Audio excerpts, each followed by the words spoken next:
O debate sobre a existência de vida extraterrestre gira em torno de duas questões básicas. Se existe vida em outros planetas e se alguma dessas formas de vida já visitou a Terra, digamos, em algum lugar do meio oeste. Há quem acredite que alienígenas não só são reais, mas que nos visitam há tanto tempo que as pessoas vêm escondendo evidências desses mini ETs em obras de arte famosas há séculos. Então hoje vamos dar uma olhada em algumas pinturas clássicas que parecem conter OVNIs. Antes de começarmos, inscreva-se no Weird History. Depois, comente e nos conte quais outras teorias paranormais do passado você quer ouvir. Ok? Será que Arquivo X tem departamento de História da Arte? Na região de Hitachi, no Japão, em 1803, uma embarcação em forma de disco, com janelas de vidro e placas de metal, apareceu na praia. O objeto passou a ser chamado de Utsubuni, que significa barco oco. O evento e as ilustrações que o acompanharam foram imortalizados em 3 textos principais: Toen Shosetsu, em 1825, Ryoru Kishu, em 1835 e Umi no Shiri, em 1844. E os esboços que acompanham realmente se assemelham ao que costumamos considerar um OVNI.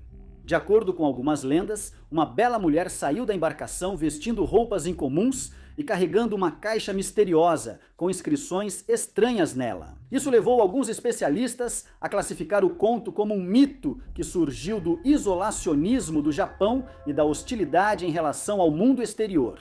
Ou era uma nave fantasma? O quê? Bem, eles devem ter um departamento desses. Domenico Ghirlandaio pintou a Madonna com São Giovannino no século XV, durante o auge da Renascença italiana.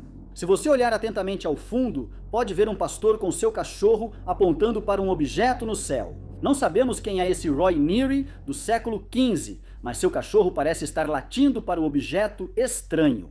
A Madonna aparece de costas para o objeto, o que fez alguns pensarem que ela protege o bebê, São Giovannino, de vê-lo, talvez porque ele quisesse um também. Ela teria que correr pela cidade procurando um. Alguns afirmam que a cena é o registro de um avistamento de OVNI, mas especialistas consideram mais provável ser simbolismo religioso, dado o tema da pintura. As teorias incluem que o objeto é um anjo, uma estrela, um planeta ou algum elemento arcaico da iconografia cristã que já foi esquecido.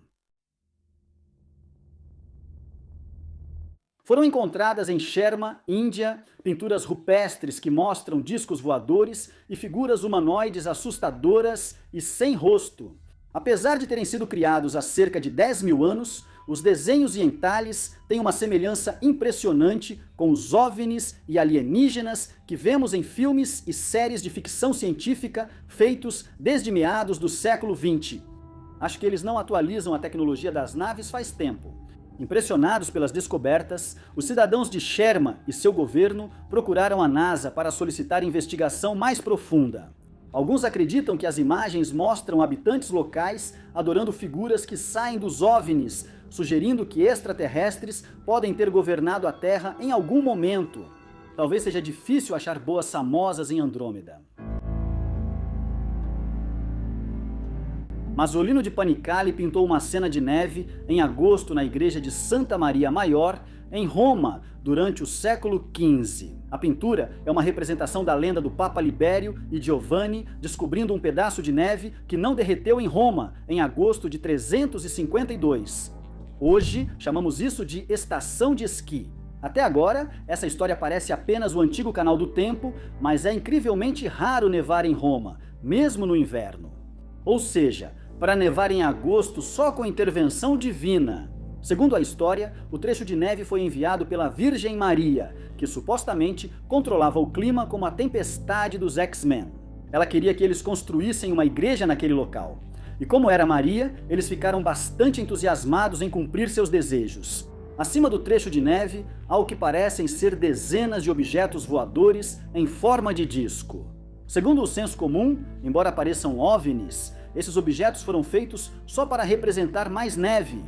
Mas, num detalhe curioso, em 27 de outubro de 1954, em Florença, Itália, milhares de pessoas relataram avistamentos de OVNIs no céu, seguidos por uma leve camada de uma substância branca, parecida com algodão, que se desintegrava ao tocar nas mãos das pessoas. Uma partida de futebol foi interrompida quando o estádio inteiro olhou para cima e viu algo parecido com um ovo flutuando sobre o estádio Artemio Franchi. O atleta Ártico Magnini chegou a relatar que viu um brilho prateado caindo do céu depois que o OVNI apareceu. Uau! Uma bomba de glitter interestelar. O estranho incidente de outubro de 1954 continua sem explicação, mas muitos notaram que ele se assemelha muito à lenda retratada no Milagre da Neve de Panicale. Isso sim é a vida imitando a arte. No início do século XVIII, o pintor Art de Gelder pintou uma imagem de João Batista fazendo jus ao seu nome ao batizar Jesus. Talvez você nem note o batismo, pois a pintura foca no que Fox Mulder vê atrás das pálpebras todas as noites. O que parece ser um disco voador no céu, lançando um feixe de luz em direção a Jesus e João. Os Scullies do mundo, por outro lado, acreditam que a imagem é uma referência a Mateus 3,16, que descreve o batismo de Jesus. Assim que Jesus foi batizado, ele saiu da água. Naquele momento, o céu se abriu e ele viu o Espírito de Deus descendo como uma pomba e pousando sobre ele. Segundo essa interpretação, o suposto OVNI seria o Espírito de Deus. Embora não tenha presenciado o batismo, fiéis dizem que Art de Gelder usou sua arte para mostrar sua crença de que alienígenas estavam presentes no batismo de Cristo. Vamos torcer para que eles tenham trazido um bom presente, como um cartão presente do Fortnite.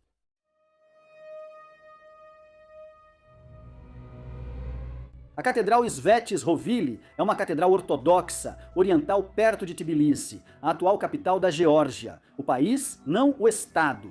A construção da catedral começou no século IV a.C. pelo rei Miriam III, mas foi concluída entre os anos 1010 e 1029. Os afrescos da catedral desbotaram com o tempo, mas aquele que chamou a atenção dos entusiastas de OVNIs acredita-se que tenha sido pintado nos anos 1600 por um artista desconhecido.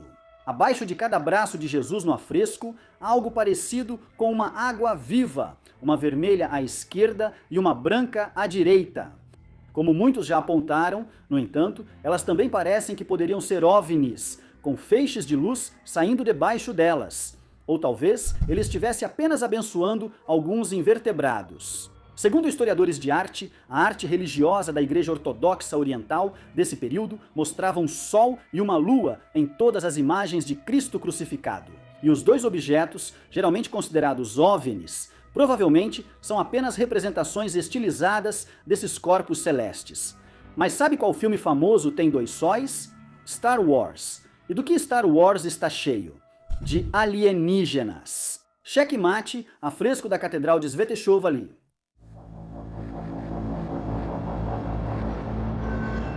O artista italiano Carlo Crevelli pintou a Anunciação com Santo Amédio em 1486, durante o que foi praticamente o auge da Renascença italiana. Nesta representação do anjo Gabriel contando à Virgem Maria que ela daria à luz Jesus, parece haver um disco voador surgindo do céu, disparando um feixe de luz diretamente na cabeça de Maria. Essa estrutura lembra um disco voador, mas historiadores de arte dizem que representa uma nuvem de anjos. E de fato, se você der um zoom suficiente, pode ver o que parecem ser asas de anjos em círculo. Claro, isso só levanta a questão: seriam os anjos extraterrestres? Tecnicamente sim, certo? Porque eles não vivem na Terra. Uau, nossa cabeça acabou de explodir. Esta pintura do século XVII foi encontrada em uma igreja medieval na Transilvânia. Então, antes de falarmos sobre alienígenas, vamos presumir que isso tem algo a ver com Drácula. Quem mais queimaria uma igreja na terra dos vampiros?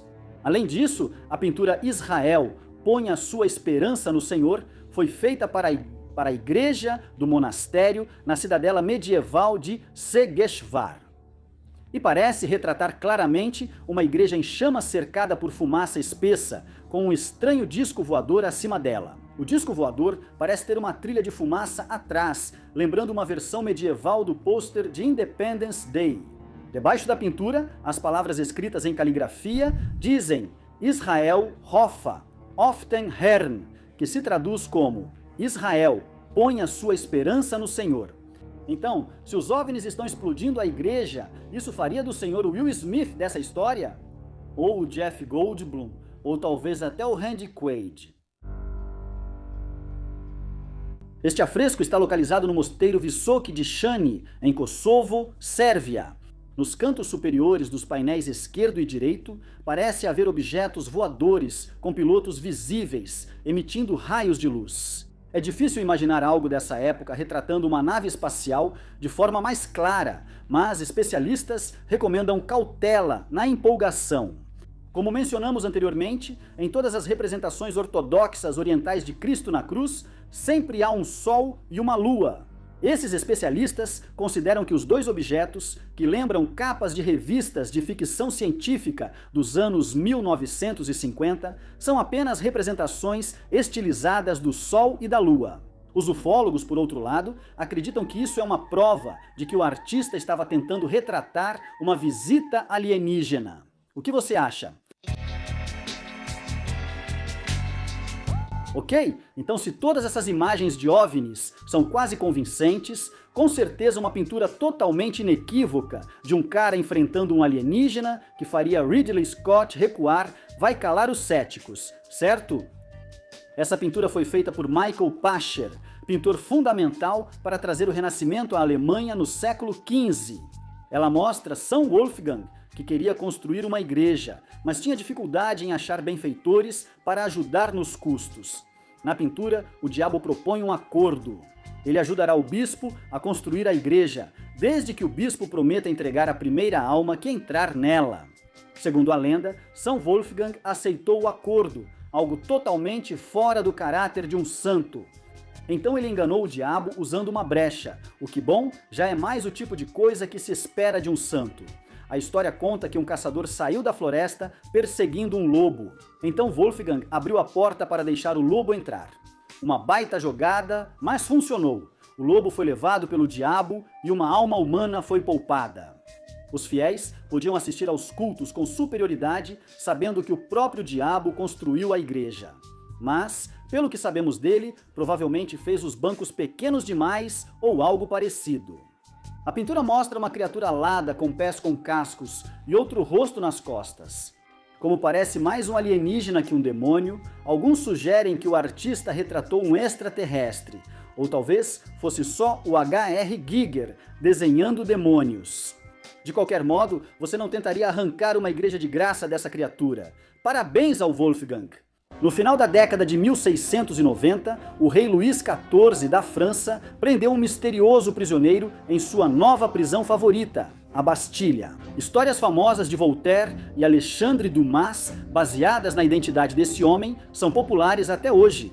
A história capturou a imaginação do público, gerando inúmeras histórias, animações, paródias, filmes e outras formas de arte por séculos, após os eventos da vida real. A história real, recentemente descoberta por historiadores, já é estranha por si só. Hoje, vamos descobrir quem era o homem da máscara de ferro. A identidade do prisioneiro sempre gerou muita especulação entre historiadores. Em 2016, porém, historiadores fizeram uma descoberta importante em um mistério de quase 400 anos. Rufem os tambores, por favor. De acordo com o professor de história Paul Cenino, não o ator que interpretou Paulian Goodfellows, o homem misterioso provavelmente era um camareiro chamado Gustav Dauger. Depois, a história complica um pouco. Historiadores geralmente concordam que, apesar de Dauger provavelmente ser camareiro, não se sabe para quem ele trabalhava, nem porque foi tão vigiado por quase 3 décadas. O mandado de prisão de 1669 trazia instruções para restringir seu contato com outros presos. Também o ameaçava de morte caso ele dissesse uma palavra sequer, exceto sobre suas necessidades básicas. Claramente, alguém Mazarin tinha algo a esconder. Cenino concluiu que Dauger provavelmente era criado do tesoureiro do cardeal Mazarin, um dos principais ministros da França que acumulou grande fortuna. A teoria de Cenino aponta que Dalguer sabia que Mazarin roubou o antigo rei e rainha, desviando parte de suas grandes fortunas. Ao se opor, Dalguer foi duramente punido, provavelmente para proteger a identidade de Mazarin. A história do Homem da Máscara de Ferro começou como um boato. Em 1687 e 1698 relatos sobre a transferência do prisioneiro misterioso de várias prisões circularam entre o público. Os relatos eram unânimes ao afirmar que o prisioneiro usava máscara de ferro diante dos espectadores, confirmando as descrições feitas por oficiais e guardas da época. Em suas memórias, um guarda da Bastilha relatou a história de um homem sempre mascarado, cujo nome nunca é citado. A máscara que escondia a identidade do prisioneiro gerou rumores e especulações sobre quem ele era e por que Luís XIV o prendeu.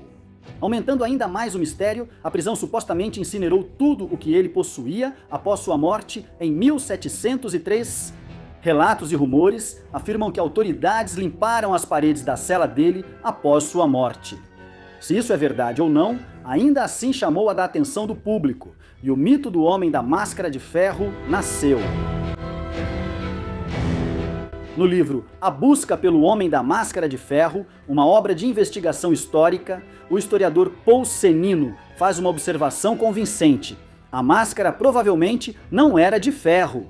Historiadores acreditam que a máscara era de veludo, não de ferro, e que o prisioneiro provavelmente não a usava o tempo todo. Ela provavelmente só servia para esconder sua identidade durante transferências entre prisões.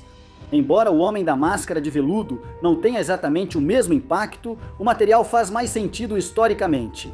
Máscaras de veludo eram populares na época como acessórios ou para proteger a pele do sol. As pessoas também as usavam para manter sua identidade em segredo enquanto realizavam certas atividades. Mas essa é uma história para outra hora. O escritor e filósofo francês Voltaire dedicou-se a pesquisar, escrever e trocar correspondências. Ele também teve muitos confrontos com as autoridades devido às suas fortes críticas ao governo. Em 1717, Voltaire se viu encarcerado na Bastilha após escrever um verso particularmente mordaz sobre um regente em uma de suas obras. Enquanto esteve lá, ele ouviu histórias sobre o homem mascarado contadas por prisioneiros mais velhos que diziam conhecê-lo. Voltaire usou certa criatividade ao relatar o caso. A versão dele provavelmente foi a primeira a mencionar que a máscara era de ferro, descrevendo-a como algo do filme Jogos Mortais.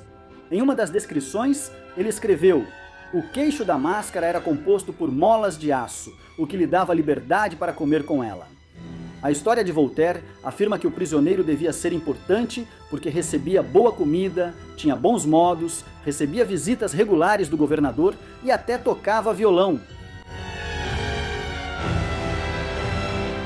Alexandre Dumas iniciou sua carreira escrevendo peças teatrais e artigos para revistas. Depois, ele escreveu romances populares como O Conde de Monte Cristo, Os Irmãos Corsos e Os Três Mosqueteiros. Cativado pela história do prisioneiro misterioso, Dumas decidiu basear um personagem de um de seus romances em Dalguer. Dumas abordou o Homem da Máscara de Ferro no terceiro volume de Os Romances de D'Artagnan. Em O Visconde de Bragelonne, a versão de Dumas sobre o prisioneiro misterioso acabou se tornando uma das mais populares. Na história, Dumas apresentou a ideia de que o Homem da Máscara de Ferro era o irmão gêmeo de Luís XIV. Assim, ele representava uma ameaça à legitimidade do rei. A ideia persistiu e se tornou a base para a adaptação cinematográfica de 1998 da história, estrelada por Leonardo DiCaprio, embora tenha se distanciado bastante do material original. Antes de Cenino surgir, já existiam várias teorias sobre quem era o prisioneiro, muitas envolvendo membros da família real. Alguns achavam que o homem poderia ter sido Luís de Bourbon, o filho banido de Luís XIV. Outros supunham que o prisioneiro era o primo do rei, François de Bourbon. Talvez o homem mascarado fosse um conde italiano chamado Ercole Matteoli, preso por trair o rei. Porém, essas hipóteses eram improváveis, já que Ercole Matteoli morreu em 1694 e François de Bourbon morreu em batalha enquanto o prisioneiro cumpria a pena. Depois disso, tudo fica mais estranho. Teorias populares diziam que Luís XIV usou a máscara em vários homens para punir os amantes de sua esposa. Mas existia outra teoria que superava as demais. Por muito tempo, todos achavam que a identidade por trás da máscara provavelmente era do financista desacreditado de Luís XIV, Nicolas Fouquet. Após a morte do cardeal Mazarino, Fouquet assumiu seu papel com entusiasmo e ganhou poder administrando fundos do Estado e de nobres. Mas ele provavelmente era bom demais no trabalho. Sua grande fortuna levantou suspeitas e logo seus rivais passaram a observar suas atividades de perto. Eles tinham um bom motivo, já que Fouquet não fazia esforço nenhum para esconder sua ambição dos outros. O que mais você esperaria de um cara cujo lema de família em latim era Quo non ascendet, que se traduz como que alturas ele não alcançará? O brasão da família dele, com um esquilo pegando bolotas sob uma árvore, provavelmente também não ajudava. Fouquet não fazia ideia de que estava sendo investigado secretamente pelo conselheiro de Luís XIV, Colbert. Com ambições de se tornar ministro das Finanças, Colbert sugeriu a Luís XIV que Fouquet construiu sua fortuna desviando fundos dos cofres do Estado. Ao organizar uma celebração para o rei em seu luxuoso Château Vaux-le-Vicomte, Fouquet teve seus dias como ministro das Finanças contados. Com a intenção de impressionar o rei com seu fabuloso castelo, a festa teve o efeito oposto. Enquanto Luís XIV observava a grandiosa arquitetura, os jardins gloriosos e uma peça novinha de Molière, ele fervia por dentro. O deslize de Fouquet, ofuscando o rei com o design de sua casa, e a festa magnífica acabou selando seu destino. Logo após a reunião com os conselheiros reais, os mosqueteiros do rei prenderam Fouquet, que enfrentou 3 anos de julgamento por falsas acusações de traição contra o Estado. Apesar de a opinião pública ter ficado do lado dele, o rei pensava diferente. Com receio de que cidadãos comuns tivessem poder ou influência de verdade, ele trocou o exílio de Fouquet por prisão perpétua. Fouquet viveu o resto de seus dias atrás dos muros da fortaleza de Pignerol. Poucos o viram nesse período, fazendo alguns acreditarem que Fouquet era o prisioneiro mascarado da época. Apesar de algumas inconsistências históricas, D'Alger ainda é a identidade mais provável do prisioneiro, e essas histórias tiveram um propósito além de serem lendas. Os relatos inflamaram aqueles que viam Luís XIV como um tirano e queriam derrubá-lo. Com a morte de D'Alger, as histórias do prisioneiro mascarado se espalharam e foram usadas pelos inimigos do rei para prejudicá-lo. Os holandeses espalharam rumores de que o homem da máscara de ferro era o verdadeiro pai de Luís XIV, tentando desafiar a legitimidade do rei. Apesar de não ser mais um grande mistério, a história do homem da máscara de ferro ainda fascina o público e segue essencial na história francesa. Quando criança, o Triângulo das Bermudas era um baita assunto. O misterioso território triangular é famoso por histórias de navios e aviões desaparecendo, sumindo sem deixar rastros. Mas quando essa especulação para e a ciência entra em cena, fica claro que todo esse mistério é bem fácil de explicar. Hoje, vamos falar sobre o Triângulo das Bermudas e desmascarar os mitos em torno dessa conspiração. Beleza, agora vamos nos perder na Weird History.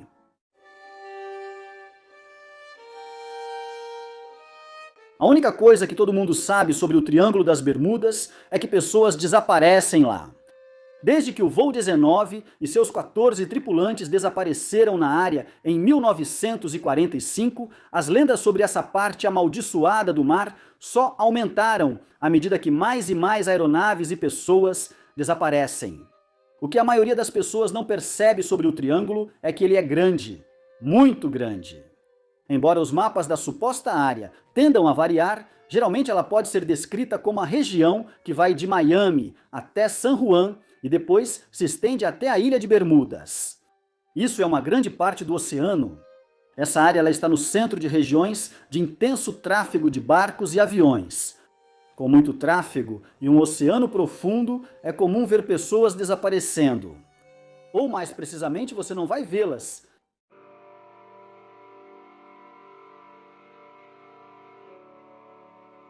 Um aspecto curioso do Triângulo das Bermudas não é sua suposta habilidade de engolir magicamente qualquer navio em sua área. São as nuvens, cara. Os céus que pairam sobre o triângulo estão cheios de nuvens hexagonais incomuns. Nuvens em formato hexagonal com bordas perfeitamente retas que podem se estender de 32 a 88 quilômetros de largura. Sabemos que isso parece algo saído da Vila Sésamo, com todas essas formas, mas a realidade não é tão agradável. Essas nuvens perigosas criam algumas rajadas de ar bem perigosas. Os ventos que eles geram chegam a até 270 km por hora e podem atingir com força qualquer embarcação azarada que esteja na área naquele momento. Isso não é tudo o que eles podem fazer. Essas nuvens também são capazes de lançar rajadas de ar diretamente sobre os aviões, o que por sua vez cria ondas de até 14 metros para qualquer navio que tenha sobrevivido à explosão inicial.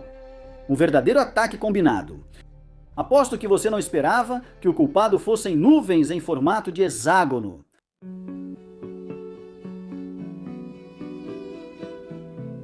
Já que estamos falando de tempestades, temos que mencionar os furacões. Afinal, o Oceano Atlântico está cheio deles. E embora as costas do Atlântico possam parecer lindas, elas também são um verdadeiro foco de mau tempo. No Triângulo, frentes frias ao encontrar águas quentes formam o coquetel ideal para um clima caótico. Você não vai querer estar cansado no mar quando isso acontecer. Mas, como diz a história, muitos se arriscam nas tempestades violentas e pagam o preço por não respeitarem o Triângulo. Muitos têm teorias sobre as causas dos desaparecimentos no Triângulo das Bermudas. Alguns atribuem a abduções alienígenas, outros a monstros marinhos. Mas um cientista, Karl Kruszelnicki, diz que pode explicar facilmente todos os desaparecimentos. A teoria dele substitui alienígenas por mau tempo e monstros marinhos por simples erro humano. O trecho do mar onde fica o Triângulo das Bermudas é uma área particularmente turbulenta quando se trata do céu, do ar e, bem, de tudo isso. Some a isso o grande volume de tráfego aéreo e marítimo, operado por pessoas propensas a acidentes, e você tem a receita para o desastre. Kruszelnicki acredita que a combinação das ondas altas e ventos ainda mais fortes é uma armadilha letal para um piloto ou marinheiro desatento ou inexperiente. O Triângulo ganha uma má reputação pelo enorme número de navios e aviões que engole. Tanto que é tema de muitos estudos estatísticos. Um estudo da Lloyd's de Londres e da Guarda Costeira dos Estados Unidos mostrou que o Triângulo das Bermudas não é tão especial. Os resultados do estudo mostraram que a perda de vidas e cargas é praticamente a mesma, em termos percentuais, que em qualquer outra área. Eles só não fazem tanta propaganda sobre isso. Mas, ignorando o viés da mídia contra o Triângulo, não faz sentido delimitar uma área tão grande e perigosa e se surpreender com o desaparecimento de embarcações. Isso já era esperado. Na sua mente, imagine uma onda grande. Maior? Maior? Isso mesmo, essa aí. Agora multiplique isso por mais ou menos 10. É mais ou menos desse tamanho que as ondas podem surgir no oceano praticamente a qualquer momento. Quando o tempo está ruim, não é surpreendente ver ondas de até 30 metros de altura. Isso é péssima notícia para qualquer navio no Oceano Azul nesse momento. Mas ondas dessa altura também são capazes de derrubar aviões voando baixo direto do céu. O estudo feito pela Lloyd's de Londres parece apoiar essa teoria e até atribui uma onda esporádica de 15 metros e a inexperiência dos marinheiros como causa da perda do voo 19 que vamos abordar mais tarde. Voo 19 era o nome dado a um grupo de 5 bombardeiros torpedeiros famosos por desaparecerem completamente. Não é todo dia que 5 aviões 14, aviadores e a equipe enviada para encontrá-los desaparecem sem deixar vestígios. E as poucas evidências ou análises estatísticas da época só levaram a uma onda de conjecturas e fofocas do tipo telefone sem fio. Isso foi nos anos 1960, muito antes de você poder desmentir algo instantaneamente com a internet no bolso. Com boatos sobre o sumiço da frota da Marinha no Atlântico, surgiram também histórias fantásticas. Aproveitando essa febre do Triângulo, estavam escritores que só serviram para alimentar ainda mais as chamas da especulação.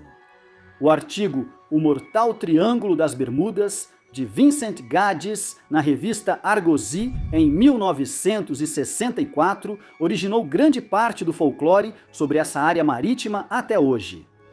Mas quando essas histórias se transformam em contos fantasiosos sobre a cidade perdida de Atlântida, fica mais difícil levá-las a sério.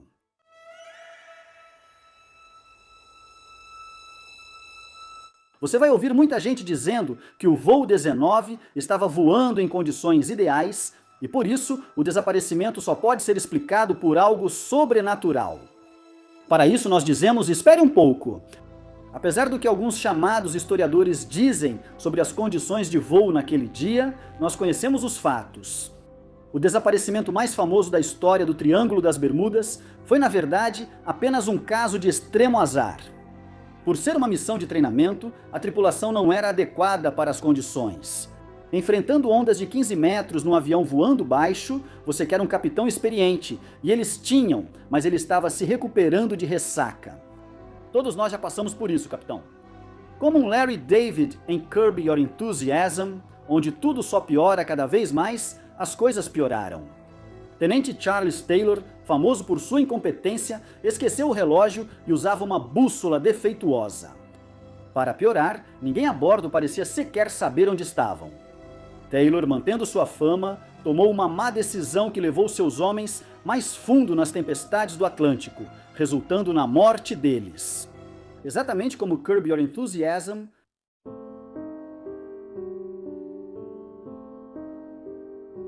já que falamos do voo 19, precisamos mencionar os aviões de resgate enviados para buscá-los. Eles também são parte dessa história. Embora essa tripulação tenha tido um fim prematuro no Atlântico, não desapareceram como as lendas sugerem. Como de costume, esse detalhe se perde em meio à fábula. O avião de resgate não só permaneceu visível, como também simplesmente explodiu. Testemunhas afirmam que viram a aeronave, que já havia ganhado o apelido sinistro de tanque de combustível voador, explodir no céu e seus destroços caírem no mar. Uma investigação subsequente encontrou óleo e destroços onde o avião caiu, confirmando esse desfecho trágico. Falamos sobre Vincent Gaddis, o maior contador de histórias do Triângulo das Bermudas. Em vez de se prender aos fatos, Gaddis decidiu que sua análise do desaparecimento venderia mais cópias se ele exagerasse os fatos para adicionar uma aura de mistério.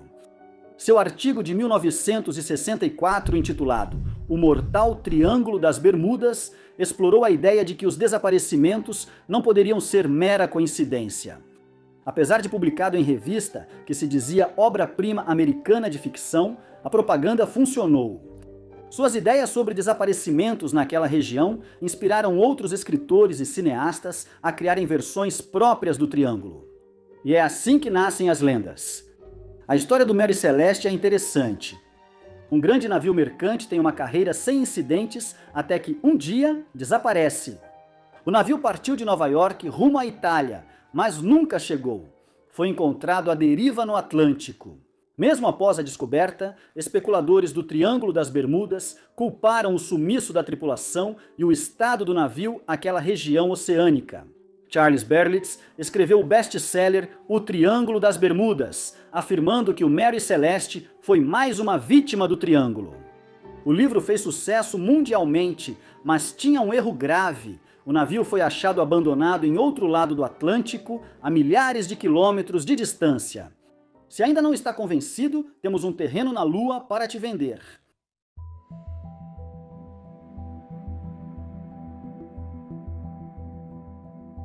Sobre as teorias do Triângulo das Bermudas, até nós temos que admitir que essa parece bem irada. Uma explicação para o Triângulo das Bermudas afirma que navios estão desaparecendo na cidade perdida de Atlântida. As alegações de campos de força ao redor da cidade e cristais de fogo que podem explodir em pura energia seriam justamente as coisas que derrubam aviões e navios. O que parece ser Jason Momoa fazendo hora extra pode ser só gás metano, o que de certo modo ainda é quase falar do Jason Momoa. O metano pode ficar preso no gelo, formando hidrato de metano. Essa aqui, admito, parece um pouco forçada, já que a última vez que o metano ficou preso foi na Era do Gelo. Isso foi há uns 15 mil anos. Se isso tivesse ocorrido nos últimos 100 anos, certamente afetaria os navios, como diz a teoria da conspiração sobre Atlântida. Sem notícias de como a mudança na gestão da corrente contínua afeta essa teoria. O vídeo todo falamos negativamente do Triângulo das Bermudas. Vamos encerrar dizendo algo positivo sobre o Triângulo. Vamos começar. Apesar de sua má reputação, o Triângulo não é considerado uma das zonas de perigo para navios cargueiros. Não foi legal? Sim, ele enfrenta tempestades tropicais e clima instável. E claro, há desaparecimentos. Não dá para esquecer disso. Qualquer transportador de carga dirá que há lugares tão ruins para navios que o Triângulo das Bermudas parece uma piscininha de criança. Um estudo de 2013 que classificou os ambientes de navegação mais hostis foi feito pela WWF, aquela dos animais, não a que te acerta com uma cadeira de aço na cabeça. E veja só, o Triângulo nem sequer recebeu uma menção honrosa. O Triângulo das Bermudas é mais preferido que o Mar do Sul da China, as Índias Orientais ou as Ilhas Britânicas. Talvez no ano que vem, Triângulo das Bermudas, talvez no ano que vem. Quase todos já ouviram falar do Triângulo das Bermudas, pequena área do Atlântico Norte, famosa por supostamente afundar inúmeros barcos e aviões. Talvez você nunca tenha ouvido falar do Triângulo do Lago Michigan, com navios afundados, aeronaves desaparecidas e avistamentos de OVNIs. Essa área supostamente assombrada dos Grandes Lagos ganhou fama por eventos assustadores e inexplicáveis. Então, hoje vamos falar sobre o misterioso Triângulo do Lago Michigan. Certo? Hora de zarpar rumo às águas desconhecidas da história estranha. No lado de Wisconsin temos Manitowoc. No lado de Michigan temos Ludington ao norte e Benton Harbor ao sul. Fenômenos inexplicáveis e lendas assustadoras relacionadas à região remontam ao final do século XVII, quando uma embarcação francesa desapareceu com a maré e nunca mais foi vista. O explorador francês René Robert Cavelier, senhor de La Salle, começou a trabalhar em um navio enorme projetado para o transporte de peles de animais e decidiu chamá-lo de Le Griffon. Em agosto de 1679, sua madeira finalmente tomou forma de navio. Eles partiram de Niágara rumo a Michilimackinac. Historiadores afirmam que o navio tinha ambições além do posto avançado. Buscava-se uma passagem noroeste para China e Japão, o que seria uma longa viagem, mas por isso se chama exploração. Infelizmente, Le Griffon sumiu ao cruzar o Triângulo do Lago Michigan. La Salle já estava no continente e os 6 tripulantes tiveram o mesmo destino do navio. Em 2001, o pesquisador Steve Lebert afirmou ter encontrado o gurupés do Le Griffon no fundo do Lago Michigan. As descobertas de Lebert ainda não foram confirmadas. O mastro tinha esculturas de grifos que dão nome ao navio, o que seria uma coincidência estranha. O restante do navio nunca foi recuperado. 200 anos depois, o naufrágio mais mortal em águas abertas nos Grandes Lagos levaria o Triângulo do Lago Michigan à infâmia. Nas primeiras horas de 8 de setembro de 1860, o navio a vapor de rodas laterais com casco de madeira PS, Lady Elgin, colidiu com a escuna muito menor Augusta, que estava carregada de madeira e seguia para Chicago. É essencial redobrar a atenção na temporada de transporte de madeira, pois barcos não param rápido. Curiosamente, o navio menor ficou intacto após a colisão. A Augusta seguiu para Chicago como se nada houvesse, enquanto a Lady Elgin afundava cada vez mais. Centenas de passageiros, que dormiam após festejar a noite inteira, foram bruscamente acordados quando a tripulação iniciou a evacuação. Testemunhas relataram que os marinheiros tentaram de tudo para tampar o buraco, até com colchões, mas nada funcionou. O lago parecia decidido a engolir o navio. 300 pessoas morreram no acidente, incluindo o capitão do Lady Elgin, Jack Wilson, que passou suas últimas horas salvando o máximo de passageiros. Construída em 1870, a escuna de 3 mastros Thomas Hume, com 132 pés de comprimento, fazia parte de uma frota de navios que pertencia ao Barão da Madeira e magnata Charles Hackey, quando desapareceu dentro do Triângulo do Lago Michigan em 1891. Navegando ao lado de um de seus navios irmãos, o Rouse Simmons, o Thomas Hume partiu de Muskegon para Chicago com uma grande carga de madeira. Após entregar a madeira, ambos os navios retornaram a Muskegon. Ao avistar nuvens de tempestade ao longe, a tripulação do Rouse Simmons resolveu retornar e esperar em Chicago até o tempo melhorar, o que, considerando que era Chicago, já dizia muito sobre o tempo. Mas Thomas Hume seguiu para casa e nunca mais foi visto. Quando o Rouse Simmons voltou a Muskegon 2 dias depois, não havia sinal da embarcação irmã no porto. Hack e seu sócio ofereceram $1 de recompensa por informações sobre Hume, mas o navio e os 7 tripulantes não foram encontrados. Várias operações de busca também resultaram em fracasso. Avançando para 2005, quando o mergulhador profissional de recuperação Taras Lizinco encontrou os restos intactos do Thomas Hume na parte sudeste do lago Michigan. Especialistas em naufrágios desde então compartilharam suas teorias sobre o que provavelmente aconteceu com o navio. Uma teoria predominante é que a tempestade produziu mares turbulentos, o que fez com que a embarcação virasse. Deveria ter esperado a tempestade passar assistindo a um jogo dos Cubs. E mesmo tendo evitado um desastre, em 1891, o Rouse Simmons, mais tarde, sucumbiu ao Triângulo do Lago Michigan em 22 de novembro de 1912. Parece que o triângulo segue as mesmas regras dos filmes Premonição.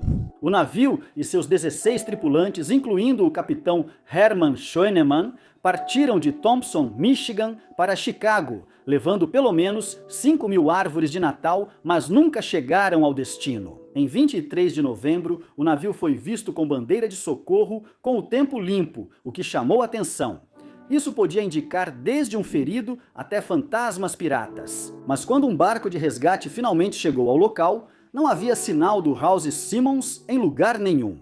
Destroços do navio, como árvores de Natal e a carteira do capitão Schönemann, apareceram na praia nas décadas seguintes, tornando-a temporariamente uma pintura óbvia do Banksy. Eu também não entendi a piada. Mas só em outubro de 1971 que o Rouse Simmons foi finalmente encontrado pelo mergulhador Gordon Campbell Richard na costa de Two Rivers, Wisconsin. No final de outubro de 1921, o Rosabel partiu de High Island, Michigan, com destino a Benton Harbor. Porém, o navio teve um problema no trajeto e seus destroços foram achados a 42 milhas de Milwaukee. Os 11 tripulantes do navio nunca foram encontrados nem tiveram seus restos recuperados. Enquanto algumas pessoas afirmam que o Roosevelt encontrou seu fim durante uma tempestade, outros acreditam que ele se envolveu em algum tipo de colisão com outra embarcação. Nenhum acidente foi relatado por outros navios na área na época, então essa teoria não faz sentido. Só há tantas piadas de barco. Você sabia que um trocadilho com água era inevitável? Mas o que aconteceu com Roosevelt? Até hoje, ninguém sabe. O não resgate do iate auxiliar do navio, ou vela de 2 pontas, acrescenta mais complexidade ao mistério. Alguns sugerem que o iate auxiliar pode ter sido levado como souvenir por quem ou pelo que afundou o navio. Caso você pense que apenas barcos correm risco no Triângulo do Lago Michigan, considere a história de George R. Donner, capitão da embarcação a carvão McFarland, que desapareceu de sua cabine em 29 de abril de 1937. Dias antes, o McFarland carregou carvão suficiente em Erie, Pensilvânia. O navio não teve problemas nos Grandes Lagos até chegar ao Triângulo. Após guiar com sucesso seu navio por águas agitadas e geladas, o capitão Donner se recolheu aos seus aposentos tarde da noite de 28 de abril para dormir algumas horas. O primeiro imediato do McFarland bateu na porta do capitão Donner ao se aproximarem de Port Washington em 29 de abril, mas não obteve resposta. A porta do capitão estava trancada e a tripulação o procurou na cozinha, mas não o encontraram em nenhum lugar. Isso levou os homens a arrombarem a porta do capitão Donner, acreditando que ele tinha caído em um sono profundo, quase como um coma, ou talvez estivesse completamente bêbado. Ele era um capitão do mar. A tripulação, esperando achar o capitão dormindo por conta da ressaca, encontrou apenas a cabine vazia. O capitão Donner nunca foi encontrado, e o caso continua sendo tão enigmático quanto era em 1937. Mais perturbador que a queda de um avião é seu desaparecimento total, sem jamais encontrar os passageiros. Isso ocorreu com o voo 2501 da Northwest em 1950, enquanto sobrevoava o Triângulo do Lago Michigan. A caminho de Nova York para Seattle, o avião chegou à margem leste do Lago Michigan pouco após a meia-noite de 24 de junho. O capitão Robert C. Lind solicitou ao controle aéreo permissão para descer a 2.500 pés e evitar uma tempestade de raios sobre o Grande Lago. O pedido do capitão Lind foi negado e pouco tempo depois o avião desapareceu. Lind, 2 membros da tripulação e 55 passageiros sumiram junto com ele. No momento em que o avião desapareceu, um morador local disse aos repórteres que viu um clarão enorme no lago. Essa luz estranha foi vista por várias outras pessoas, uma das quais explicou: era uma luz esquisita, parecia o sol quando se põe. Durou só 1 segundo e depois sumiu. Essas aparições e sons misteriosos geraram especulações sobre causas sobrenaturais ou extraterrestres para o desaparecimento do avião. Lembra um pouco a minissérie do Stephen King, Os Langoliers, que é melhor do que dizem. O pior desastre de avião comercial da sua época, o desaparecimento do voo 2501, continua envolto em mistério. As únicas pistas registradas foram alguns pedaços de destroços e restos espalhados que chegaram à costa. Buscas posteriores não conseguiram recuperar a aeronave. Durante um período, o escritor de aventura Clive Cussler financiou buscas anuais para recuperar o voo Northwest 2501 de seu túmulo aquático. Mas todo ano, a equipe de busca voltava de mãos vazias. Nem uma bota velha ou um esqueleto de peixe, nada mordeu naquele dia. Em fevereiro de 1978, o morador do oeste de Michigan, Steve Kubatsky, foi dado como desaparecido durante uma expedição de esqui cross-country. Enquanto as autoridades buscavam sinais de Kubatsky, encontraram pegadas que iam até a margem leste do Lago Michigan e terminavam abruptamente, como se ele tivesse sido levado ou retornado ao seu reino sob as ondas. Depois que os esquis e a mochila de Kubatsky foram encontrados nas proximidades, todos presumiram que ele havia caído no gelo superficial do lago e encontrado seu fim. Mesmo com o gelo e a neve especialmente espessos no Lago Michigan naquele inverno. Mas, em uma reviravolta chocante, Kubatsky acordou em um campo gramado 15 meses depois, em Pittsfield, Massachusetts, a 700 milhas a leste de onde ele desapareceu. Ele não lembrava onde esteve por mais de 1 ano, nem como foi parar tão longe de casa. A última coisa de que ele se lembrava era de ter chegado ao Lago Michigan. Kubatsky recusou-se a comentar sua situação após o resgate inicial e até hoje segue em silêncio sobre o ocorrido, o que é compreensível. Ninguém gosta de lembrar quando entrou num transe a la Belushi e percorreu metade do país. Pode ter criado outra família ou, pior, formado uma banda. Michigan tem um número anormalmente alto de avistamentos de OVNIs em relação a outros estados. Alguns moradores atribuem isso ao Triângulo do Lago Michigan. De acordo com a Wood TV, sediada no oeste de Michigan, a polícia vem recebendo reclamações sobre OVNIs sobre o Triângulo do Lago Michigan desde 1913. Em 1919, o New York Times noticiou sobre 2 bolas de fogo colossais vistas caindo no lago. O jornal Sausalito News, da Califórnia, relatou que o impacto foi ouvido até Indiana. O New York Times chamou os objetos de meteoros, mas outras testemunhas disseram que eram forças metafísicas causando destruição.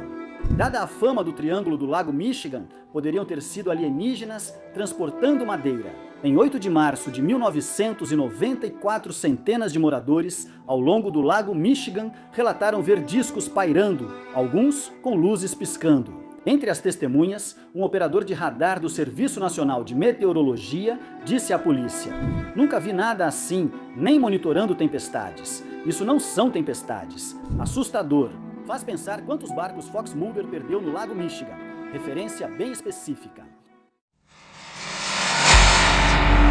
O professor de arqueologia Mark Hawley e seu colega Brian Abbott encontraram uma formação circular de pedras a 12 metros de profundidade usando sonar para buscar naufrágios no Triângulo do Lago Michigan em 2007. Perto das pedras, Mark Hawley e Brian Abbott acharam uma rocha com uma gravura pré-histórica de mastodonte, espécie extinta há muito, indicando que a formação pode ter milhares de anos. Alguns acreditam que a formação tipo Stonehenge tinha fins cerimoniais. Outros acham que servia para represar o lago e facilitar a pesca. A pesquisa das formações rochosas segue em andamento e, para respeitar os grupos indígenas cujos ancestrais podem ter erguido o Stonehenge subaquático do lago Michigan, a localização exata das estruturas permanece em segredo. Embora, se todos os filmes de terror já feitos servirem de exemplo, provavelmente eles deveriam simplesmente deixar essas pedras em paz. Ciclopes, unicórnios e outras criaturas mitológicas obviamente nunca existiram de verdade. Provavelmente. Apesar de não sabermos ao certo a origem das antigas crenças e superstições sobre essas criaturas, há teorias convincentes sobre por que as pessoas acreditavam nelas. Hoje, vamos dar uma olhada em algumas explicações surpreendentemente plausíveis da vida real para criaturas míticas. Ok, esse é mais um belo mito em que nos metemos. Existem várias teorias sobre a origem do enorme ciclope de um olho só da mitologia grega e romana antiga.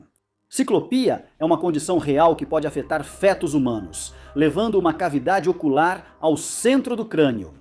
Mas isso geralmente causa abortos espontâneos ou natimortos, não pessoas gigantes vivas com apenas um olho no centro da cabeça. A maioria dos povos antigos talvez nem soubesse dessa condição. Outra condição médica real, conhecida como acromegalia, pode causar vários sintomas, incluindo aumento das mãos, dos pés e do rosto, além de visão limitada. Isso se alinha com a descrição do ciclope na literatura. O olho único da criatura talvez fosse metafórico, indicando visão mais limitada.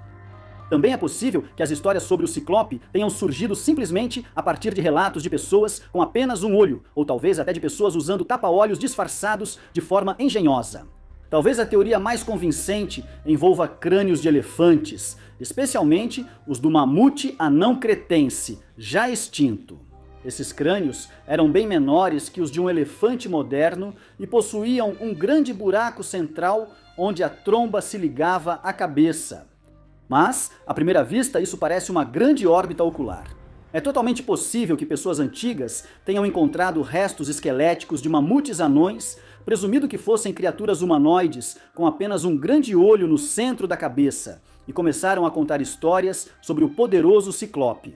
A criatura da Odisseia, não o X-Men, provavelmente. No Antigo Egito, eram comuns histórias de cobras voadoras.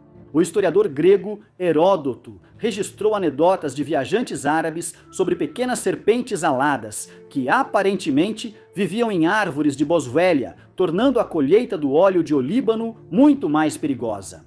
O próprio Heródoto afirmou ter visitado uma região na Arábia conhecida como Butos, que continha uma quantidade enorme de esqueletos de animais, alguns dos quais pareciam restos de cobras voadoras gigantes. A narrativa de Heródoto se alinha com outra história egípcia antiga sobre um marinheiro náufrago que chega à praia de uma bela ilha e encontra uma serpente enorme. A serpente conversa com o homem, dizendo ser de uma raça poderosa, destruída por uma estrela cadente, pois é uma história antiga. Uma teoria popular no Reddit sugere que essas histórias podem ter sido inspiradas por um lugar real conhecido como Wadi el-Hitan, ou o Vale das Baleias. Aqui, milhares de esqueletos de baleias antigas, datados da era Eocena, permanecem visíveis.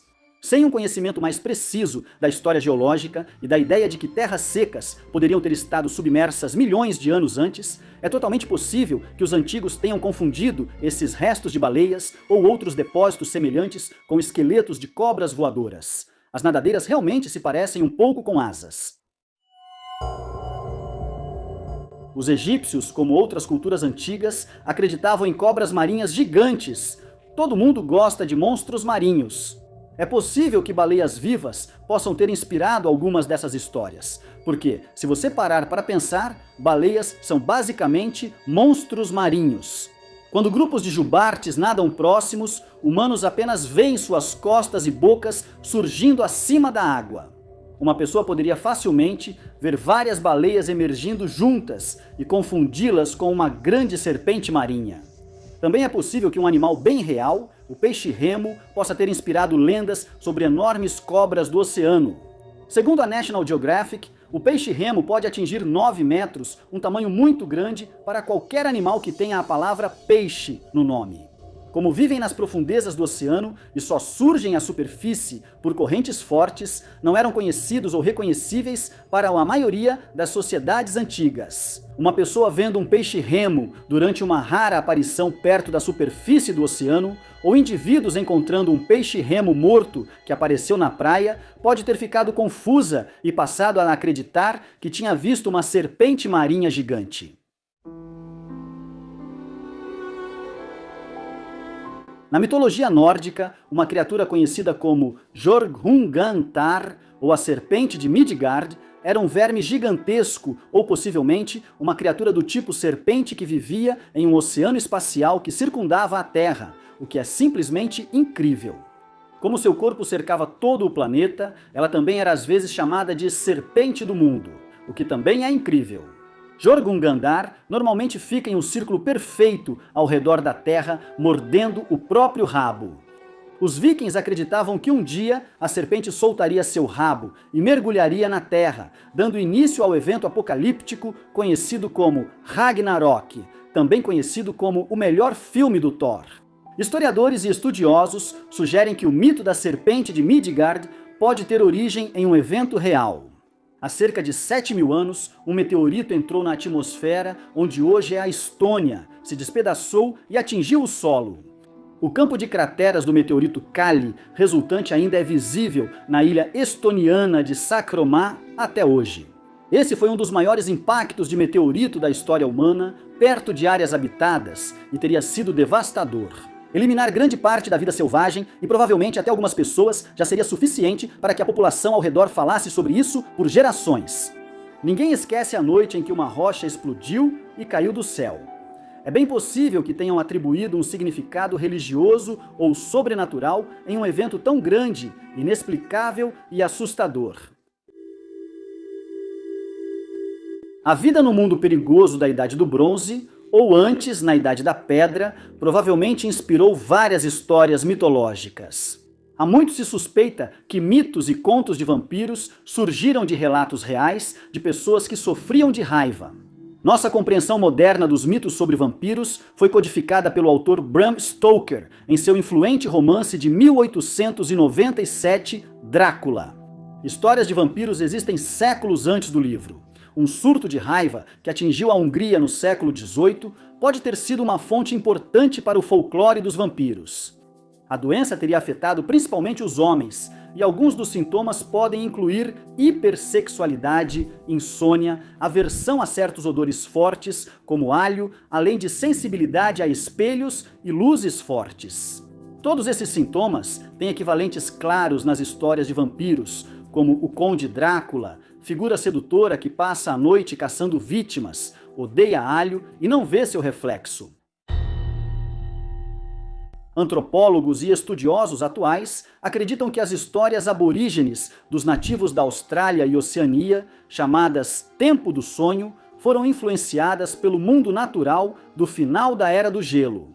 Algumas narrativas do Tempo do Sonho datam de mais de 65.000 anos atrás, então é provável que elas realmente se refiram a criaturas e plantas extintas há muito tempo, que os primeiros humanos realmente encontraram há muito tempo. A criatura mitológica Bunyip supostamente tinha pescoço longo, cabeça arredondada e corpo grande como o de um boi, vivendo perto de pântanos e águas rasas. O registro fóssil mostra que o diprotodonte, semelhante a essa descrição, viveu nos pântanos da Austrália há cerca de 65.000 anos. A criatura teria mais de 1,80 m de altura, tornando o encontro marcante para um humano primitivo. Suas roupas não ficariam secas após isso. É possível que o diprotodonte tenha inspirado histórias, anedotas e até mesmo folclore. Lendas do Oriente Médio sobre o roque, ave gigante capaz de capturar e carregar grandes mamíferos como elefantes para se alimentar, podem ter base real. Embora o roque tenha sido considerado por muito tempo uma criação puramente fictícia, mencionado na coletânea de narrativas As Mil e Uma Noites e nos escritos do viajante veneziano Marco Polo, as histórias provavelmente foram baseadas em um animal real, às vezes conhecido como o pássaro-elefante de Madagascar. Essa ave, semelhante ao avestruz, tinha até 2,7 metros, pesava cerca de 500 quilos e provavelmente foi extinta no século XVI ou XVII. Acho que ele voou perto demais do Sol. O almirante Etienne de Flacourt descreve a criatura em detalhes em sua obra Histoire de la Grandeur de Madagascar, escrita no século XVII. A anedota de Polo sobre a criatura diz que ela foi vista primeiro em Madagascar, reforçando essa ligação. O povo maori da Nova Zelândia tem lendas sobre a puacaia, uma ave monstruosa, grande e feroz, capaz de perseguir e matar humanos. Essas histórias podem ter sido inspiradas pelo animal real Hastsegal. Essa foi a maior espécie de águia que já existiu na Terra, pesando cerca de 14 quilos e com uma envergadura de aproximadamente 3 metros. Em outras palavras, era uma águia realmente enorme. Embora as águias se alimentassem principalmente de aves incapazes de voar, é teoricamente possível que elas também pudessem representar uma ameaça para seres humanos, especialmente crianças pequenas. Imagine ser babá e ter que explicar isso para os pais. A Hastsegal teria vivido na ilha sul da Nova Zelândia por volta de 1400, quando os Maori chegaram e se estabeleceram. A caça do pássaro moa pelos Maori, principal alimento da águia, pode ter causado sua extinção. Às vezes, um animal nem precisa ser extinto para que seus restos misteriosos inspirem o folclore. Por exemplo, quase todas as amostras biológicas atribuídas a um Sasquatch ou Yeti já coletadas vieram de um urso morto. Em 2016, a National Geographic contou a história de um urso negro americano chamado Pétalas, que machucou as patas dianteiras e passou a andar ereto. Um encontro com outra criatura adaptada de forma semelhante poderia ter originado lendas do pé grande, especialmente se ela tivesse deformidade genética, sarna ou outra doença que alterasse sua aparência. Esses enganos eram mais frequentes no passado, quando o conhecimento zoológico e a verificação de novas espécies eram menos desenvolvidos e não havia programas de caça ao pé grande na TV. Na literatura antiga, escritores frequentemente erravam ao descrever animais exóticos. Sem fotografia, os escritores dependiam de descrições verbais, escritas ou desenhos simples, exceto quando viam o animal pessoalmente. As representações de leões na Grécia Antiga pareciam mais cachorros do que grandes felinos. Já hipopótamo em grego significa cavalo do rio, o que faz certo sentido. A questão é que eles nem sempre acertavam exatamente nessas coisas. Alguns antropólogos e historiadores creem que mitos sobre unicórnios podem ter surgido de tentativas de descrever animais reais, como o rinoceronte. Séculos atrás, havia mais variedades vivas de rinoceronte. Criaturas com vários chifres eram chamadas de rinocerontes, com um só chifre, às vezes de unicórnios. Até hoje, alguns rinocerontes asiáticos ainda pertencem ao gênero Unicornus. Fósseis recém-descobertos indicam um ancestral do rinoceronte moderno chamado unicórnio sérvio. Esses rinocerontes gigantes, cobertos de pelos, viviam nas pastagens da Eurásia há cerca de 39 mil anos, o que significa que eles compartilhavam a terra com os primeiros humanos. Esses rinocerontes peludos podem ter originado lendas do cavalo mitológico com chifre, inspirando muitos cadernos da Lisa Frank nos anos seguintes. Chernobyl. O nome por si só evoca imagens de florestas brilhantes, parquinhos assombrados e radiação ambiente suficiente para assar um frango de padaria. Mas tudo isso é só a ponta do iceberg incrivelmente assustador quando se trata das histórias que as pessoas contam sobre o famoso local do desastre. E é por isso. Hoje, vamos dar uma olhada em algumas histórias assustadoras de Chernobyl. Pegue seu traje anti-radiação porque nós vamos entrar. Em 26 de abril de 1986, o reator número 4 de Chernobyl explodiu, desencadeando um dos piores desastres nucleares da história. Mas isso não impediu o físico nuclear Andrei Karsukov, de Nova York, de passar suas férias lá em 1997. Ok, para ser justo, Andrei não foi lá para tirar selfie, mas sim com uma equipe para medir radiação. Mas enquanto estava do lado de fora da instalação selada, ele ouviu alguém gritando por socorro dentro do reator. O problema era que ninguém entrava naquela sala há anos. Sabe, por causa de toda aquela coisa de retimento do núcleo, a porta do reator também exigia uma senha e até uma impressão da mão para abrir. E se alguém tivesse entrado, teria disparado um alarme. Mais tarde naquela noite, enquanto a equipe jantava, um holofote dentro da mesma sala se acendeu. A equipe brincou sobre pico de energia, até que a luz se apagou assim que terminaram a frase. Talvez tenha sido uma falha, ou talvez alguém realmente quisesse esquentar um lanche rápido no micro-ondas da sala de descanso do inferno, ou talvez, só talvez, fosse um fantasma. Talvez um fantasma precisasse esquentar um Hot Pocket no micro-ondas. Não podemos descartar essa possibilidade. Segundo um pianista de formação clássica conhecido apenas como Yuri, logo após o desastre, ele e seu grupo musical estatal foram enviados para Pripyat, perto de Chernobyl, para tocar para moradores que não sabiam do acidente nuclear. Foi praticamente uma missão suicida. Mas para músicos, trabalho é trabalho. Os músicos também não foram informados sobre o que ocorria. Então o show começou. E como Yuri descreveu, a bailarina dançou lindamente até que seu cabelo começou a cair enquanto girava. Então, sangue escorreu do nariz e dos ouvidos dela. Os moradores não eram profissionais de saúde, mas sabiam pela experiência que a bailarina estava praticamente condenada. E as crianças deles, também sem dentes e sem pele, lhe ofereceram flores. Então o gerador parou e o palco escureceu. Mas as flores e as crianças continuaram brilhando. Yuri fugiu ao fazer ligação direta em um carro e dirigir por dias. Mas ao chegar a um lugar seguro, já estava cego. Dizem que ele é o único membro sobrevivente do grupo. De qualquer forma, isso só confirma o que sempre falamos. Não faça balé em área de contaminação radioativa. Os robôs deveriam limpar Chernobyl, mas quando ouviram o plano, entraram em greve. Na verdade, o problema foi a radiação, que fritou os circuitos deles como uma faca quente na manteiga soviética. Então a URSS recorreu aos seus planos de contingência. Mais bailarinos. Não, estou só brincando. Eles enviaram soldados, o que é igualmente horrível. Esses homens eram chamados de liquidadores e tinham duas opções: servir 2 anos no Afeganistão ou passar 2 minutos jogando areia sobre o reator exposto. A maioria escolheu a areia. Os soldados bebiam vodka e corriam para o telhado com paz, cientes de que isso podia matá-los. Muitos morreram e outros tiveram problemas de saúde duradouros. A vodka, na verdade, não previne a doença por radiação. Mas ao cavar plutônio como se fosse terra de jardim, você aceita o que vem.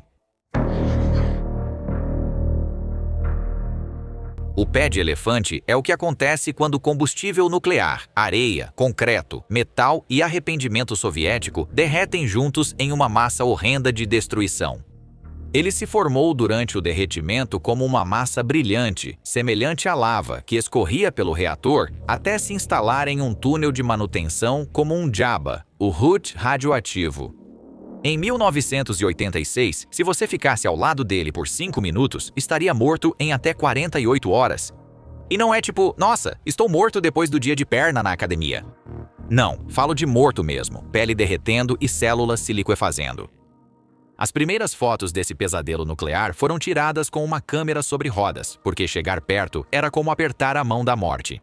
As fotos mostram uma pilha irregular e fumegante que lembra vagamente o pé de um elefante, como se tivesse sido amaldiçoado por um mago e tivesse pés de massa de modelar.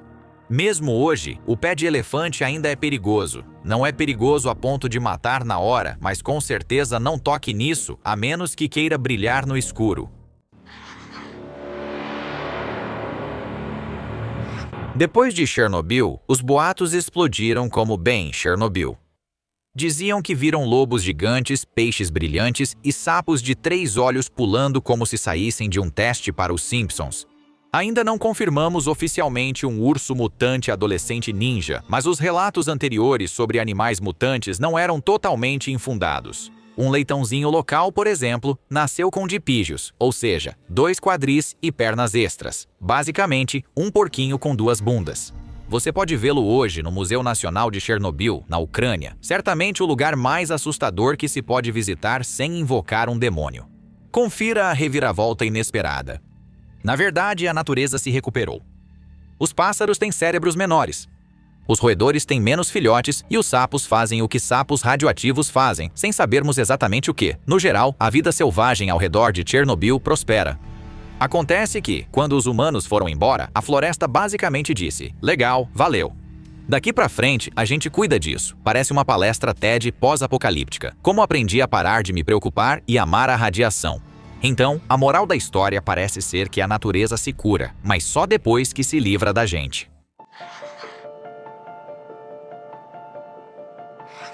No que só pode ser descrito como um timing historicamente ruim, o parque de diversões de Pripyat estava programado para abrir em 1º de maio de 1986.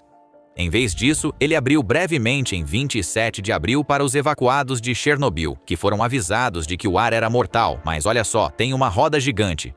Hoje, os brinquedos enferrujados estão congelados no tempo. Musgo cresce nos carrinhos bate-bate. Os barcos balanço não se movem há décadas, e os rostos de palhaço radioativos, claro, seguem sorrindo no parque de diversões abandonado. O parque é tão assustador que apareceu em jogos como Call of Duty e Stalker e em várias séries de fotos ousadas de influenciadores de viagem em locais abandonados. Porque nada é mais estético do que poeira cancerígena.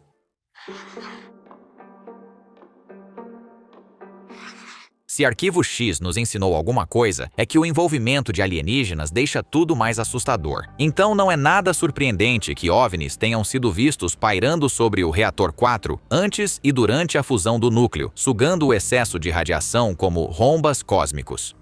Segundo essa teoria, os alienígenas nos salvaram de um desastre maior, o que é muito gentil, principalmente lembrando o que Ripley fez com a rainha deles.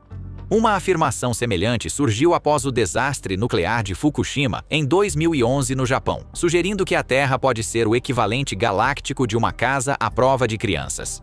Os alienígenas são só babás flutuantes, suspirando toda vez que enfiamos um garfo na tomada nuclear. Se você conhece vídeos perturbadores da internet, pode já ter visto um vídeo granulado de um homem perto de Pripyat, atacado por zumbis. Ele se espalhou na internet e convenceu pessoas o bastante para inspirar o filme de terror Chernobyl, Sinta a Radiação, onde turistas são devorados por mutantes, por mais satisfatório que pareça. No entanto, o vídeo dos zumbis é falso. As imagens foram retiradas do videogame de 2007 Stalker, Sombra de Chernobyl, onde mutantes vagavam pela zona de exclusão após um segundo desastre fictício.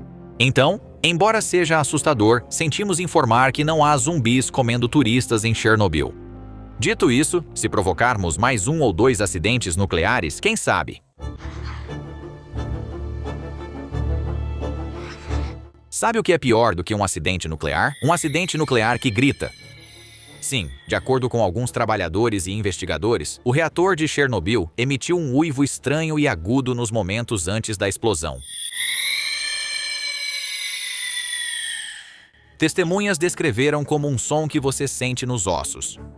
Mas era o som da pressão do vapor num núcleo nuclear condenado? Ou será que era, como sugerem no Reddit, a alma do reator deixando seu corpo? Se seu prédio começar a gritar, talvez seja a hora de sair. Nossa melhor aposta é que foi uma combinação de estresse estrutural, vapor superaquecido e um núcleo prestes a se lançar para o céu. Mas já que os filmes de Amityville deixam claro que um prédio pode ser possuído, vamos colocar isso na lista dos mal-assombrados.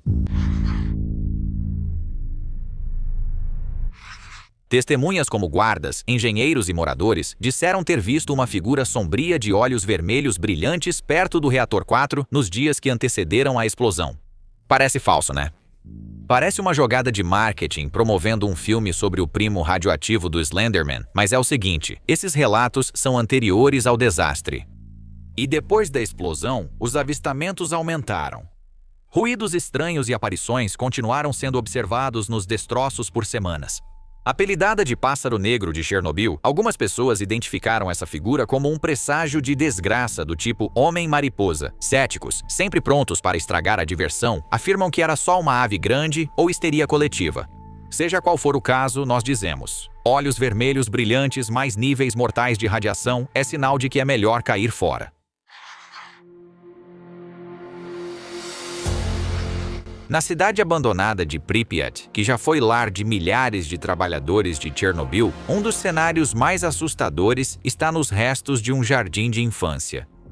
Lá dentro, espalhados pelo chão apodrecido e pelo linóleo descascado, estão os corpos derretidos e retorcidos de bonecas infantis. O que as torna especialmente assustadores não são apenas seus rostos derretidos ou membros faltando, mas a forma como foram dispostos. Uma boneca foi encontrada com pregos atravessando os olhos. Outra sentava ereta numa cadeirinha com um contador Geiger. É bem perturbador, mas essa é a intenção. As bonecas são artefatos genuínos, mas as poses atuais foram arranjadas por visitantes, fotógrafos e caçadores de emoções que quiseram piorar a cena. Apesar de a radiação em Pripyat hoje ser geralmente baixa, o clima assustador no berçário ainda está fora da escala. Apesar do sarcófago protetor, dos comunicados de imprensa dizendo "consertamos" e de muita torcida, o reator 4 ainda está reagindo. Cientistas detectaram níveis crescentes de nêutrons, o que significa que reações de fissão nuclear ainda estão acontecendo em câmaras inacessíveis do reator destruído. Como um monstro de filme de terror que se recusa a morrer, Chernobyl continua a sussurrar, chiar e ameaçar. Não é perigoso ainda, mas ainda há focos de combustível radioativo movendo-se lentamente sob o concreto. E se algo se desestabilizar, bem, digamos apenas que a sequência talvez não esteja na HBO. Pode ser na vida real. Isso é assustador o suficiente para você? Era uma vez, no século XII, duas crianças que saíram de um buraco e entraram tranquilamente em uma pacata cidade inglesa. Essa é a história. A parte estranha é que essas crianças em particular poderiam facilmente ser confundidas com o Shrek e o Caco, o sapo, porque tinham a pele verde brilhante. Por isso, hoje veremos como as misteriosas crianças verdes de Woolpit deixaram historiadores perplexos. Certo, parece que recebemos sinal verde. Então, vamos lá.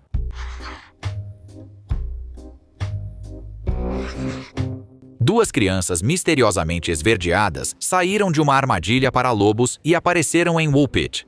Apesar de parecer o início de uma cantiga infantil, segundo Guilherme de Newberg, a quem se atribui o registro mais antigo dessa história, trata-se de um fato real ocorrido no reinado do rei Estevão entre 1135 e 1154.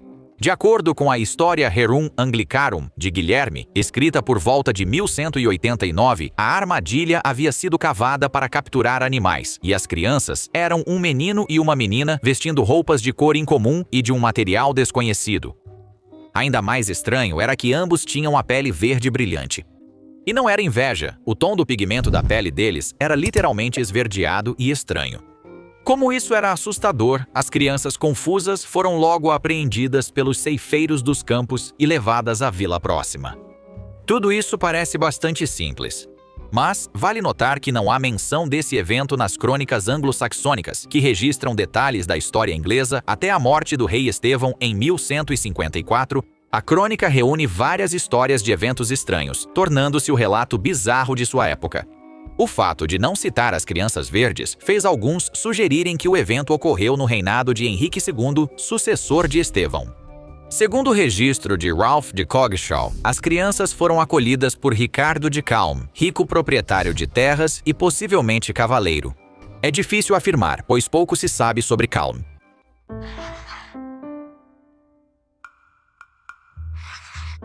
Após um tempo em Woolpit, a garota verde aprendeu inglês o bastante para contar sua história e a do irmão. Essa história, que facilmente poderia ser um prelúdio de O Mágico de Oz ou Wicked, era de que os dois vinham de um lugar chamado Terra de São Martinho, uma nação cristã onde tudo e todos eram de um verde brilhante. O sol nunca brilhava e a terra era envolta por um crepúsculo enevoado e perpétuo. Ela não conseguia explicar como ela e o irmão foram parar na vila do leste de Suffolk, mas descreveu o som de sinos, que os encantou e fez com que as crianças perdessem a noção do tempo e do lugar. Num instante, cuidavam do rebanho ouvindo sinos, no outro, estavam nos campos de cultivo de Woolpit. Relatos dizem que as crianças passaram por uma caverna para chegar a Woolpit e ficaram deslumbradas com a luz do sol ao sair. Embora a menina não soubesse onde ficava sua terra natal em relação a Woolpit, a jovem Sherlock disse que havia um grande rio lá, e do outro lado os habitantes viam uma terra brilhante, que William de Newburgh e Ralph de Coggeshall supuseram ser a região de Woolpit.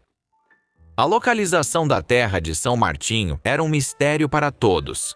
Alguns sugeriram que era outro planeta ou um mundo subterrâneo no centro da Terra, enquanto outros acreditavam ser apenas outra vila na Inglaterra, ou talvez na Europa Ocidental. Em 1998, Paulo Harris publicou uma teoria elaborada que sugeria que as crianças viviam em ou perto da vila inglesa de Farnham St. Martin. Para começar, o nome parece uma pista óbvia. Fica a poucos quilômetros de Woolpit e as duas cidades eram separadas por um rio, embora bem menor do que o descrito pela menina. Essa parte parece convincente, mas Harris não tinha nada convincente para explicar os sinos ou o túnel. Então conclua por si mesmo. De qualquer forma, depois que as crianças foram acolhidas pelo bom povo de Woolpit, ofereceram a elas muitos tipos diferentes de comida. Porém, as crianças famintas, que nunca haviam sido avisadas de que Amy está com fome e não pode escolher muito, mostravam gostos bem seletivos. Tudo o que lhes era oferecido os repelia. Tudo, exceto talos de feijão crus, que eram desconhecidos para eles, e vale mencionar, também são verdes. Por meses, os talos de feijão foram o único alimento das crianças. Claro, estamos deixando de lado a parte mais extraordinária desse mistério, que é, por que, em nome de tudo o que é bom e sagrado, essas crianças tinham a pele verde? Essa pergunta é muito discutida desde a descoberta das crianças, mas ainda não há uma explicação realmente satisfatória. No século XII, a população de Woolpit concluiu que as crianças provavelmente eram fadas, crença comum na época. As fadas eram vistas como seres sobrenaturais parecidos com humanos, e o relato das crianças sobre a terra de São Martinho sugeria ser um lugar típico de fadas. As fadas eram uma preocupação, pois acreditava-se que humanos podiam ficar presos no mundo delas para sempre. Embora essa situação obviamente fosse o oposto disso, claro, nem todo mundo acreditava nessa história de fadas. No livro A Anatomia da Melancolia, de 1621, Roberto Burton afirmou categoricamente que as crianças eram alienígenas e provavelmente caíram dos céus, vindas de um planeta onde o sol nunca brilhava. Outras análises do incidente, como a do autor e astrônomo escocês Duncan Lunnan, concordaram. De acordo com ele, as crianças provavelmente não chegaram em um disco voador, mas tinham meios de serem transportadas instantaneamente para o nosso mundo diretamente do mundo delas. Criaturas de pele verde com tecnologia de teletransporte? Alguém mais fã de Jornada nas Estrelas achou que essas crianças eram jovens Orions?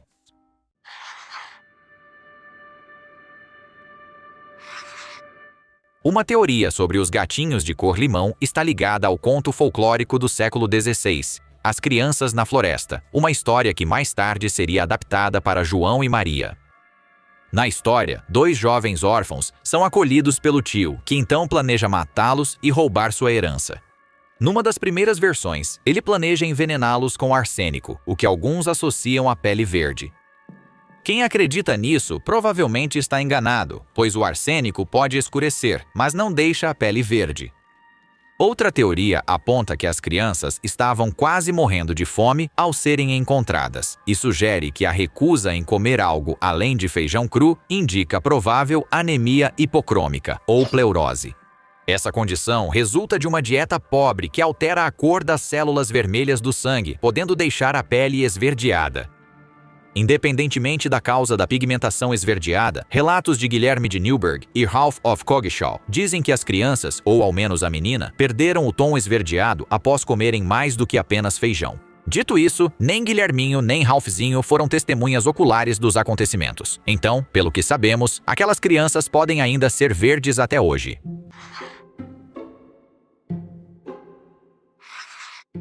Como você deve ter percebido, imigrantes costumam enfrentar dificuldades. Mesmo no passado, e os séculos XI e XII foram uma época de grande imigração de flamengos para a Inglaterra, vindo do norte da Bélgica. Se as crianças estavam entre esses imigrantes, isso pode explicar por que ficaram sozinhas.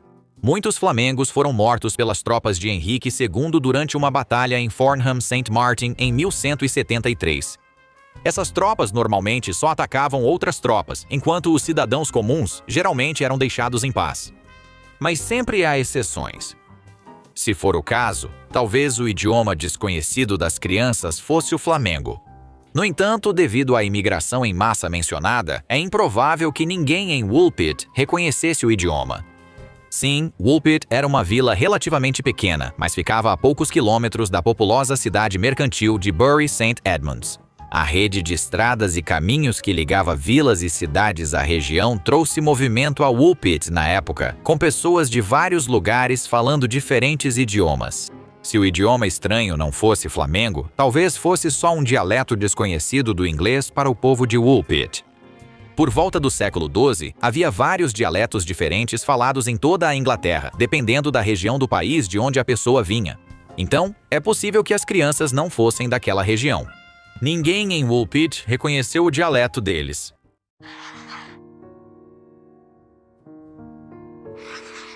Tanto William de Newburgh quanto Ralph de Coggeshall dizem que a menina viveu até a idade adulta, mas divergem sobre quanto tempo o menino sobreviveu. Na versão dos acontecimentos de Billy Newburgh, o menino falece pouco depois que ele e sua irmã são batizados, então talvez estejamos lidando com algum tipo de presságio aqui. Newburgh também diz que, quando a menina cresceu, se casou e viveu por um tempo depois. Mas é só isso que ele diz. Já na versão de Ralph de Coggeshall, o menino não se adaptou bem à vida em Woolpit, estava sempre apático e deprimido, falecendo antes que os dois pudessem ser batizados. A menina, segundo Ralph, cresceu com um comportamento solto e devasso, o que nos parece bastante julgador da parte de Ralph. Mas como ele já morreu, vamos deixar passar. O já mencionado Duncan Lunan fez algumas pesquisas sobre a genealogia de Ricardo de Can e encontrou um registro de 1197 que pode indicar isso. A garota adotou o nome Agnes e se casou com um juiz, clérigo e estudioso chamado Ricardo Barr, que era servo de Henrique II. Lunan baseia sua afirmação na descoberta de uma petição por terras com nomes e datas que ele acredita ligados às crianças verdes. Embora não tenham sido fornecidos sobrenomes ou a origem da herança, acredita-se que a petição era do filho de Ricardo de Can, Walter, que tinha uma filha citada no registro. Se Lunan estiver certo, Agnes Verde teria crescido, se tornado adulta não verde e vivido com um marido de destaque. Pesquisas de John Clark indicam que não há provas de ligação entre o registro e pessoas da história das crianças verdes. Também faltam evidências de que de Can conheceu alguém chamado Agnes ou que Ricardo Barr tenha se casado com alguém desse nome. Então, embora seja geralmente aceito que a garota cresceu e se casou, o restante da história merece mais um sinal de alerta do que um sinal verde. O que você acha? Tem suas próprias teorias sobre o que aconteceu? Conte pra gente nos comentários e confira outros vídeos da Weird History.